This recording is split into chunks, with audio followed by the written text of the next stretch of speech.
লোকনাথ ধাম চাকলায় মুখ্যমন্ত্রী মমতা বন্দ্যোপাধ্যায় আজ দেগঙ্গায় সভা রয়েছে মুখ্যমন্ত্রীর, একটু সরাসরি নজর রাখার চেষ্টা করব সেদিকে। এবং পাশাপাশি বেশ কিছু কর্মসূচিও রয়েছে মুখ্যমন্ত্রী ইতিমধ্যেই দেগঙ্গার কর্মী সভায় মুখ্যমন্ত্রী মমতা বন্দ্যোপাধ্যায়।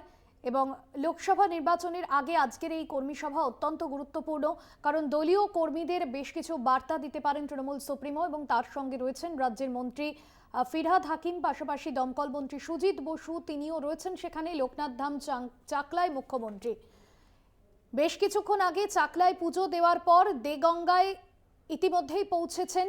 দেগঙ্গার কর্মী সভায় অংশ নিয়েছেন মুখ্যমন্ত্রী মমতা বন্দ্যোপাধ্যায় এবং তাকে জেলা প্রশাসনের তরফে স্বাগত জানানো হয়েছে।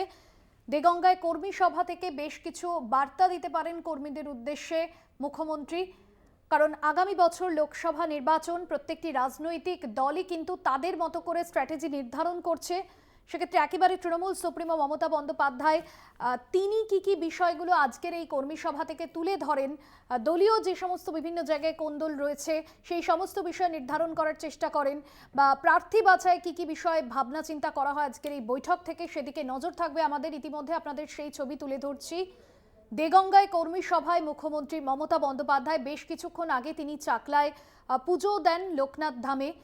তার সঙ্গে রয়েছেন রাজ্যের মন্ত্রী ফিরহাদ হাকিম এবং সুজিত বসু। দেখছেন সেই ছবি। লোকনাথ ধাম চাকলায় পুজো দেন মুখ্যমন্ত্রী এবং আরতি করেন তিনি। পাশাপাশি দেগঙ্গায় কর্মী সভায় যোগদান করেছেন মুখ্যমন্ত্রী মমতা বন্দ্যোপাধ্যায়। এবং তার এই সফরকে কেন্দ্র করে গতকাল থেকেই যেরকম কর্মী সমর্থকদের মধ্যে একটা উন্মাদনা ছিল, শেষ মুহূর্তের প্রস্তুতি সারা হয়ে গিয়েছিল।